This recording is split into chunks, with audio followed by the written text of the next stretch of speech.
안녕하세요. 2024년 3월 25일 월요일입니다. 오늘 함께 묵상하실 말씀은 마가복음 14장 32절부터 42절까지의 말씀이고요. 제목은 겟세마네의 기도입니다. 예수님께서는 십자가에 달리시기 전에 다시 한번 낮아지십니다. 겟세마네 골짜기로 내려가신 것입니다. 마가는 예수님께서 십자가의 고통보다 하나님 아버지의 뜻을 따라 인간들의 죄를 짊어진다는 것이, 그리고 아버지께 버림당하는 것이 얼마나 심적으로 큰 고통인지 겟세마네 동산에서의 기도에서 보여줍니다. 그리고 예수님께서 인생들의 대속물로 십자가를 지시기 위해서 철저하게 인간이 되어야 했다는 사실도 보여주고 있는 것입니다. 첫 번째 단락은 32절부터 34절까지라고 할 수 있는데요. 기도의 자리로 초대하십니다. 34절입니다. 말씀하시되 내 마음이 심히 고민하여 죽게 되었으니 너희는 여기 머물러 깨어 있으라 하시고, 예수님께서는 겟세마네라는 곳에서 기도하시는데요. 여기에 제자들을 초대하십니다. 특히 베드로와 야고보 그리고 요한을 데리고 가셨다 기록합니다. 이들을 데리고 가신 것은 아마도 이들이 예수님이 받으시는 그 잔을 자신들도 받겠다고 했고 죽기까지 주님을 버리지 않겠다고 했던 인물들이었기 때문일 것입니다. 내가 죽을 만큼 힘들고 괴로우니 나와 함께 깨어서 기도하자. 너희들이 나와 함께 죽겠다고 했고 나를 버리지 않겠다고 했으니까 함께 기도하자. 이렇게 초대하신 것이죠. 오늘도 우리 하나님은 우리를 기도의 자리로 초대하십니다. 두 번째 단락은 35절과 36절인데요. 순종함으로 기도하시는 예수님입니다. 조금 나아가사 땅에 엎드려 될 수 있는 대로 이때가 자기에게서 지나가기를 구하여 이르시되 아빠 아버지여, 아버지께는 모든 것이 가능하오니 이 잔을 내게서 옮기시옵소서. 그러나 나의 원대로 마옵시고 아버지의 원대로 하옵소서 하시고, 땅에 엎드리어. 당시 바리새인들이나 서기관들은요 서서 기도했습니다. 그런데 예수님께서는 지금 얼굴과 손과 무릎을 땅에 파묻고 기도하시는 거예요. 겸손을 넘어서 간절하게 기도하시는 것을 보여줍니다. 이때가 지나가기를, 그리고 이 잔을 옮겨달라고 기도하시는데, 이때란 예수님이 사람을 구하시기 위해 붙잡혀 가실 때와 최종적인 시간을 말씀하시는 것이고요. 이 잔이란 십자가에서의 죽음을 의미하는 것이죠. 그러나 예수님의 최종적인 기도의 목적은 아버지의 뜻이 이루어지는 것이었습니다. 예수님의 기도는 자신에게 주어진 고난과 죽음의 잔을 지나가게 해달라는 기도하는 것이 아니라 아버지의 뜻을 이룰 수 있도록 나의 뜻을 바꿔달라고 치열하게 기도하시고 있는 거예요. 기도란 단순히 나의 요구와 욕구를 관찰시키는 도구가 아닙니다. 기도를 통해서 하나님을 경험하고 신뢰하게 되므로 나의 뜻대로 말고 주님의 뜻대로 되기를 원하셨던 예수님을 닮아가는 것이죠. 이런 일은 기도 외에 되지 않는 것이에요. 기도 없이 세상의 유혹과 나의 욕망을 버리고 주님을 따라가는 방법은 없습니다. 이것이 우리가 기도해야 할 이유 중에 하나인 거죠. 세 번째 단락이 37절부터 40절까지인데요. 시험에 들지 않기 위해 기도하라 말씀하시네요. 38절입니다. 시험에 들지 않게 깨어있어 기도하라.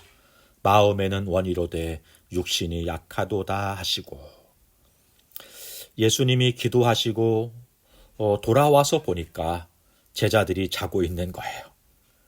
베드로에게 1시간도 깨어있을 수 없느냐 꾸짖으시죠. 사실 예수님이 기도하시는 장소는요 제자들과 그리 먼 거리에 있지 않았어요. 35절에 보니까 조금 나아가사, 아주 가까운 거리라는 거죠. 누가복음 22장 41절에서는 그들을 떠나 돌 던질 만큼 가서 무릎을 꿇고 기도하여, 이렇게 되어 있네요. 이 정도라면, 이 정도 거리라면 예수님의 기도 소리를 들을 수 있는 상태였을 거예요. 예수님은 지금 땀방울이 핏방울이 되기까지 기도하고 계시잖아요. 마가나 누가는 제자들이 그 상황을 보려면 볼 수 있고 들으려고 하면 들을 수 있는 거리라는 이야기를 은연중에 지금 하고 있는 것입니다. 그런데 제자들은 잠이 들었던 거죠. 마가나 누가가 지금 이 말씀을 묵상하고 있는 저희 모두 오늘을 살아가는 우리 삶을 살펴볼 때 그들의 핀잔, 그들이 우리를 핀잔할 만큼 그 핀잔을 넘길 만큼 우리가 잘 살고 있는가 한번 살펴볼 필요가 있겠네요. 예수님께서는 자고 있는 제자들에게 말씀하십니다. 시험에 들지 않게 깨어 기도하라. 예수님께서는 13장에서도요. 제자들에게 수차례 깨어 있으라고 경고하셨습니다만 오늘도 졸고 있고 자고 있어요. 이런 제자들에게 예수님께서는 마음에는 원이로되 육신이 약하다, 이렇게 말씀하십니다. 사랑하는 성도 여러분, 사람이 부족한 것은 애쓰고 노력하면 됩니다만 우리의 한계는 우리의 힘으로 안 되는 거예요. 기도해야 할 이유가 또 하나 여기 있습니다. 인생이 할 수 없는 일들이 있습니다. 그것은 주님의 도움이 필요하죠. 성령께서 도와주셔야 가능한 것입니다. 이런 일이 기도를 통하여 이루어진다는 것이죠. 네 번째 단락이 41절부터 42절인데요. 고난을 감당하기 위해 기도하라 말씀하십니다. 예수님은 다시 오셔서 자고 있는 제자들을 깨우십니다. 이제 때가 되었다. 책망이기도 하고 권면이기도 하신 말씀입니다.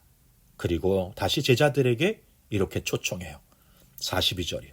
일어나라, 함께 가자. 보라, 나를 파는 자가 가까이 왔느니라. 자신을 파는 일이 성취되었습니다. 십자가의 길이 열린 것이죠. 예수님이 고난의 십자가를 향해 가십니다. 그 길을 제자들과 함께 가자고 초청하십니다. 오늘 본문을 묵상하면서 마가가 이야기하고 있는 메시지를 바로 이해할 수 있어야 할 것 같아요. 마가는 지금 마지막 이야기하면서 마지막이 아니라는 것입니다. 누누이 말씀드렸지만 마가는 예수님이 당하고 있는데요. 당하고 있는 게 아니라고 말하고 있어요. 패한 것이 아니고 죽으시지만 죽은 것이 아니다 말씀하고 있어요. 앞으로 주님이 이루시고 펼치실 일은 세상이 놀랄 만큼 엄청난 일입니다. 이 일을 제자들과 우리 모두가 온전히 감당하기 위해서 해야 할 일 중에 하나가 바로 기도인 거죠. 앞으로 수많은 고난이 제자들에게 그리고 우리들에게 닥쳐올 수 있습니다. 이때 우리에게 필요한 것은 그 고난을 해석하는 지혜이고 믿음입니다. 우리가 경험하게 되는 상황에 대해서 어떻게 인식하고 어떤 관점으로 해석하는가가 매우 중요합니다. 이 지혜를 어디서 얻을 수 있을까요? 어떻게 이 지혜를 얻을 수 있을까요? 네, 기도를 통해서 지혜를 구해야 하고 성령의 도우심을 입어야 하는 것이죠.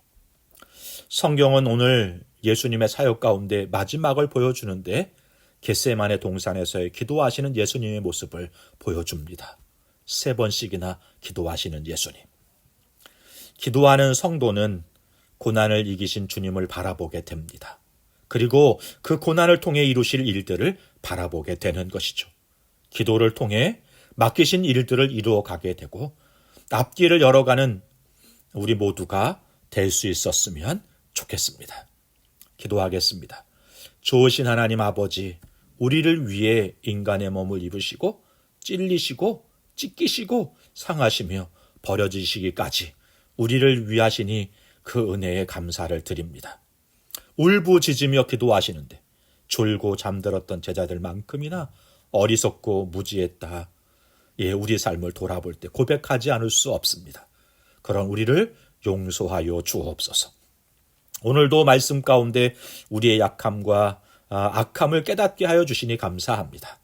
자신의 뜻이 아니라 하나님 아버지의 뜻이 우리 삶에 온전히 이루어지길 위해 간절하게 기도하셨던 예수님을 본받아 우리들 삶에 하나님 나라가 임하고 주의 뜻을 드러내며 주신 은혜를 나누는 성도로 살기 위해 기도에 힘쓰는 우리 모두가 되게 하여 주옵소서.